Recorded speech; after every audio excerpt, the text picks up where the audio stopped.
स्वागत. राज्यात उन्हाचा तडाखा वाढणार आहे. तापमान 2 ते 3 अंशांनी वाढण्याची शक्यता आहे. मोसमी पावसाची वाटचाल काहीशी संथ गतीने सुरू आहे. मागील 3 दिवसांपासून मोसमी पावसाची उत्तर सीमा रत्नागिरी आणि मध्य महाराष्ट्रातल्या सोलापूर इथे स्थिर आहे. दरम्यान पुढच्या 3 दिवसात राज्यातील अंतर्गत भागात कमाल तापमानात 2 ते 3 अंशांनी वाढ होईल असा अंदाज हवामान विभागानं वर्तवलाय. मोसमी पावसाची आतुरतेने वाट पाहणाऱ्या नागरिकांना उन्हाचा तडाखा सहन करावा लागेल असा अंदाज व्यक्त करण्यात येतोय. दरम्यान प्रशांत महासागरात एल निनो सक्रिय झालाय. सीपीसी कडून याची घोषणा करण्यात आली आहे. डिसेंबरमध्ये अतितीव्र पातळी गाठणार आहे. मान्सूनच्या आगमनाबरोबरच एल निनो सक्रिय होणं ही भारतातल्या पर्जन्यमानासाठी चिंताजनक बाब मानली जाते.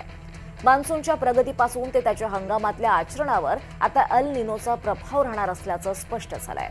भारतात एल निनो पाठोपाठ येणारा 2027चा उन्हाळा तीव्र स्वरूपाचा राहून उष्णतेच्या लाटांची संख्या वाढण्याची आणि पुढच्या वर्षीच्या मान्सूनचं आगमन सुद्धा उशिरानं होण्याची शक्यता असल्याचं हवामान तज्ज्ञांचं म्हणणं आहे.